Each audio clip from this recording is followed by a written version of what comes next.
Well, hello everybody. This is Greg at Gregg's Vintage Workshop. Just an update on the AirKing 4000A cabinet. I didn't video the finishing of it. It was just one of those things I went out in the garage and just did a quick sand on it, did a quick lacquer thinner bath on it, and then did some sanding sealer on it.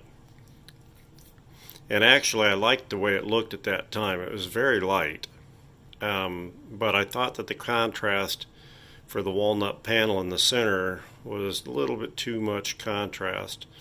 So I went ahead and used some dark walnut toner and I darkened it up some. It looks more, I think it looks more 1940-ish era in the darker wood tones. But anyway, it's not completely done yet. I still have to wet sand it and buff it. But I did want to show you how it turned out. I mean, it's got flaws. There's no doubt it's got flaws. I don't claim to be a refinisher person. But considering what it was with the putrid green latex, I think it's a far cry better than what it was. So let's get a little closer. So right off the bat, you'll see a little mark right here. I actually laid it on its face on some newspaper. It was, I thought, dry, but it wasn't exactly dry. So there was a spot there, and there's another little spot down here, but that'll all come out when I wet sand it. The other thing I didn't do is I didn't fill the grain on the new piece. The rest of it's very tight, light grain, so it really didn't need any grain filler on it, so I just decided I wasn't going to mess with it. Remember that all polished up. I think it is brass, as did this, the AirKing insignia. So anyway, you can see the tone difference there. There is a booger right here that was in the wood already, and I didn't mess with trying to get it out. I figured still some of the character they originally had. I mean, I figured there'd be a lot more boogers in it. There was another one down here. But I figured that after 60, 70 years, it could have some character. So I did stain the back ones dark, so there'd be a contrast between the back ones and the front ones. I did stain the top ridge and the bottom ridge darker. Granted, the light's shining on it right now. You probably can't really see that well, but it is darker. That's a pretty good angle there. The sides turned out pretty good. You can see a little more of the contrast there. I did the bottom as well, in the darker. It's more of a Philco look there, I think. I like that kind of that two-tone dark look. On the other side, actually turned out pretty good.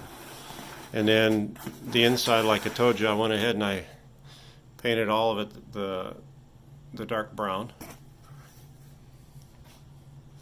So the sides, the top, all that's dark brown. I carried the stain to the back edges, and then of course the top.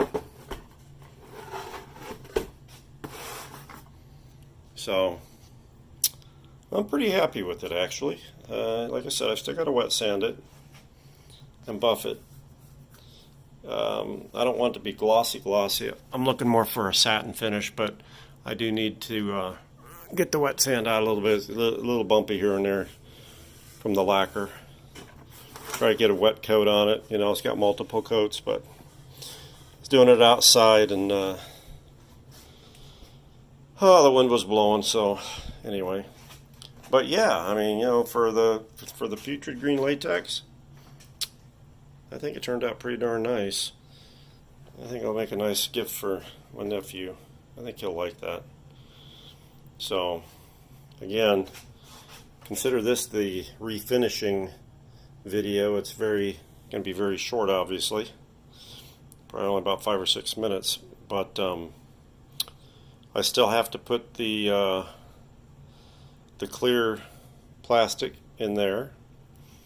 and I still have to put the other part over the speaker grill part that we pulled out. I'm not sure if I'm going to put it in. Get my finger out of the way. I'm going to put it in the way it came out, as far as untouched, that part, or if maybe I'll, I don't know, shoot some black paint or something on it so it don't look quite so because it's got that, I mean, it was originally black on the other side till it got the green latex in there. Now granted, that's hidden, you don't see anything of that from inside the radio. All you would see is this part. So I don't like the fact that that white is on there, but again, that's probably not even visible when the radio is sitting in there, so I might just clean it a little bit and put it in as that.